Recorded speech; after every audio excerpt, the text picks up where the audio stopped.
Hello les amis parieurs, c'est Jérôme et ce dimanche on part au soleil, non pas pour se réchauffer sous le soleil de la Côte d'Azur, mais pour parier sur l'hippodrome de Cagnes-sur-Mer. Allez, c'est parti!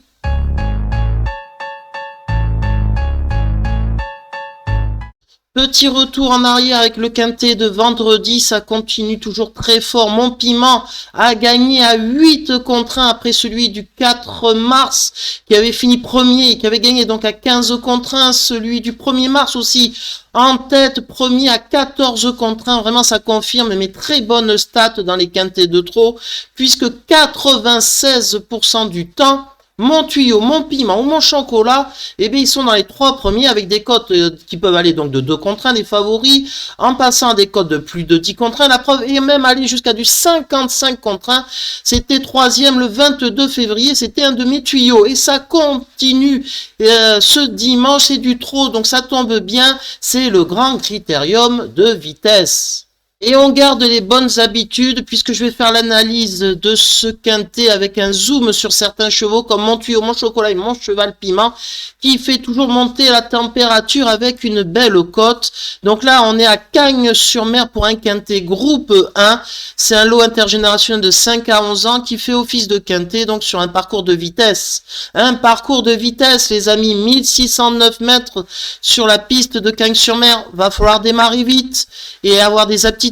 Donc 13 partants et je pense pas qu'on puisse éliminer sans risque un cheval. Là, ils peuvent tous faire une petite 4e ou 5e place, surtout si ça se bataille au début. Donc c'est ça qui me fait un peu peur pour les favoris.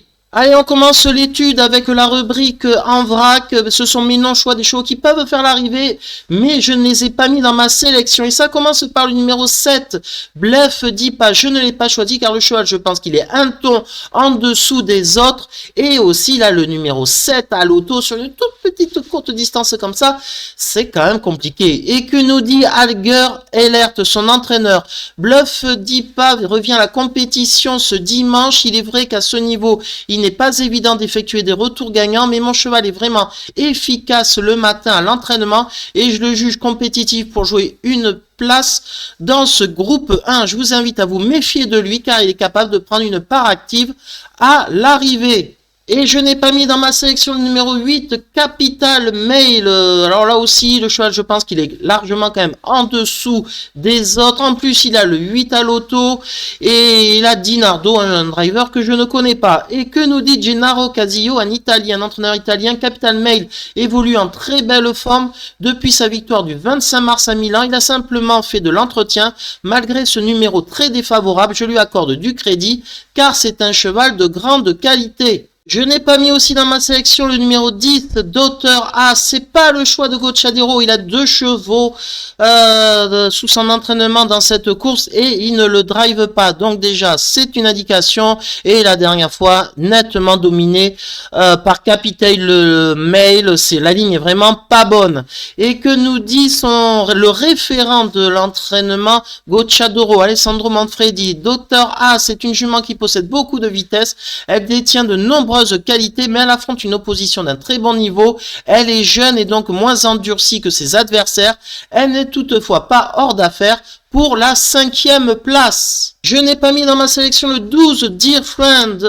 Bon, là aussi, c'est un cheval un ton en dessous des autres. En plus, il a 11 ans, donc c'est un vieux tonton. Le driver, un Suédois que je n'apprécie pas des masses. Donc voilà. Et que nous dit d'ailleurs Daniel Van Johnston, mon entraîneur et son driver?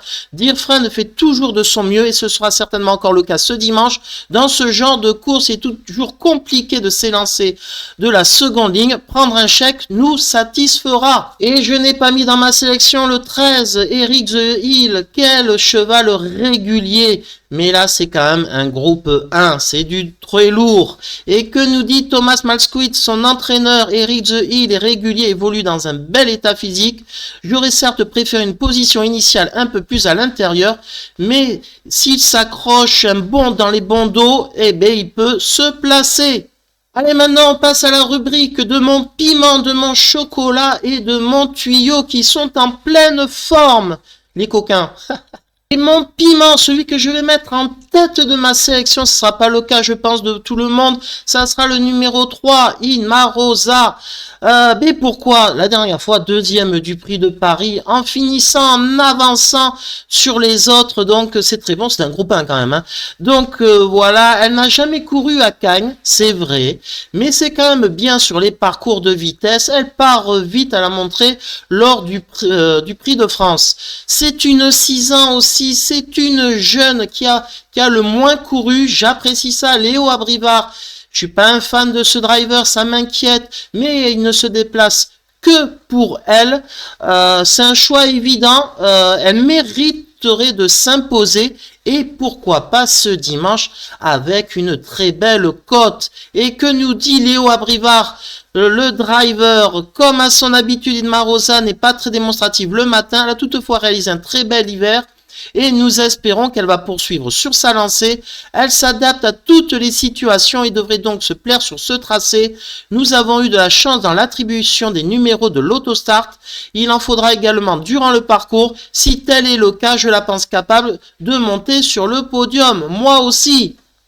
Mon chocolat, ça sera le numéro 2, Emeraude 2B. C'était mon piment lors du prix de France, quand le cheval avait fini 4e à 40 contre 1. Je vous avais montré des courses de référence. Eh bien, je vais vous montrer sa dernière course de référence maintenant.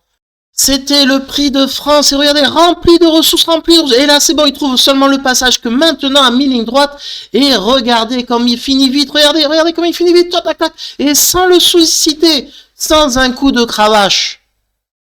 Et là, son avant-dernière course, c'était le prix d'Amérique. Regardez son prix, le prix d'Amérique. Il n'a pas le passage encore très malheureux. Et là, il finit très vite à la corde. Donc, je pense pas qu'il soit émoussé, puisque chaque fois, il y a des parcours malheureux, il finit très fort. À chaque fois, qu'est-ce qu'on peut dire encore d'autre? Oui, deuxième l'année dernière de ce grand critérium de vitesse. Donc, c'est très bien. Il retrouve Franck Nivard, les amis. Il retrouve son driver attitré. Ça peut faire mouche. Et que nous dit d'ailleurs Franck Nivard, son driver, d'après son entraîneur Emeraude 2B, est très bien physiquement. Nous sommes satisfaits de son numéro derrière la voiture. Il faut maintenant espérer un bon déroulement de course. Avant le coup, tous les feux sont au vert.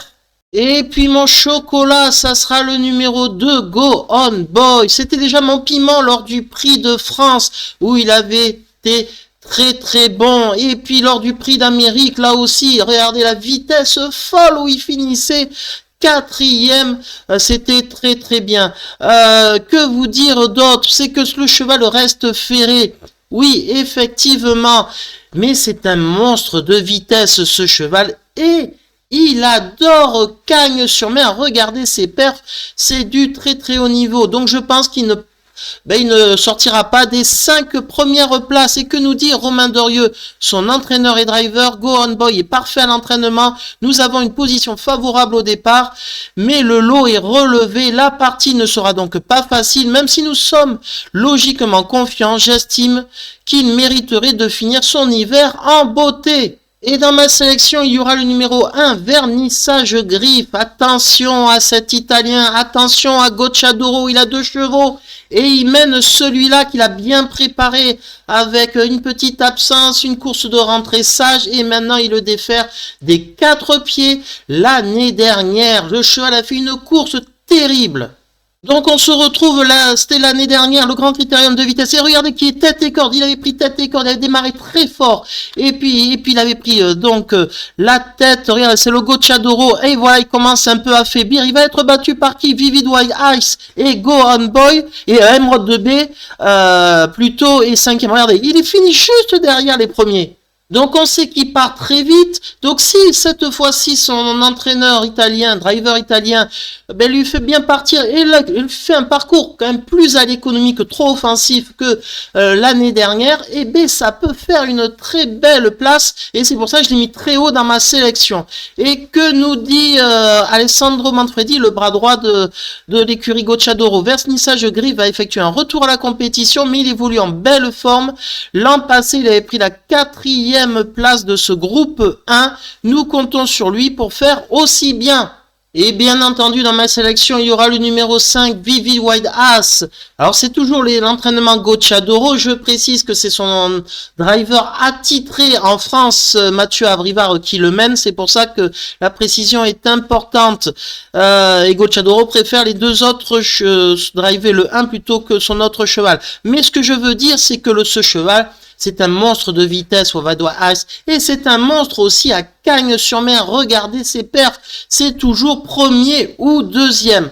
Je pense quand même qu'il est peut-être un peu émoussé avec l'âge, donc c'est pour ça que je l'ai mis un peu en retrait dans ma sélection. Et que nous dit Alessandro Manfredi, le bas droit maintenant, vous connaissez de l'écurie Gocciadoro. Parmi nos trois représentants, Vivid White Ice aura notre préférence. Il court cette épreuve dans l'optique de la gagner et nous sommes confiants. Et dans ma sélection, forcément, il y aura Hooker Berry. La dernière fois, il a refait surface le cheval dans le prix de Paris puisque il a terminé très bon troisième.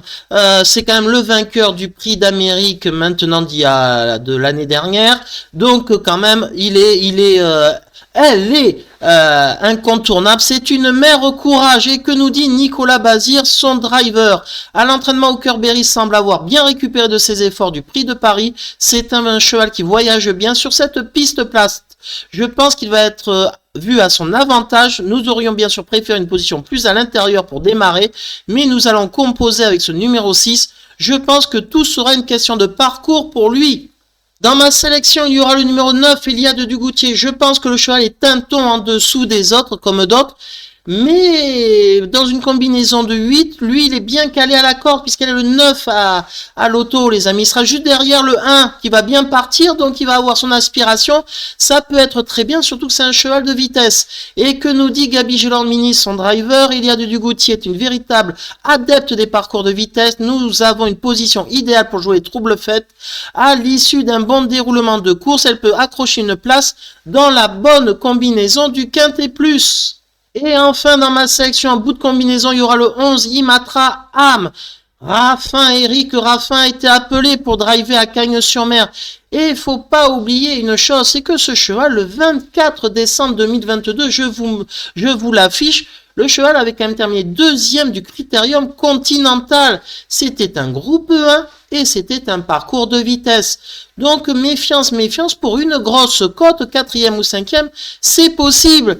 Et que nous dit Anne-Christine Rasmussen, le bras droit de l'écurie Westtown. Emitran Ham a bien travaillé sur le centre d'entraînement de Grosbois depuis sa bonne deuxième place à Vincennes le 10 février. Ce sera une très grande course ce dimanche, mais avec le bon parcours, elle peut envisager une 4e ou 5e place.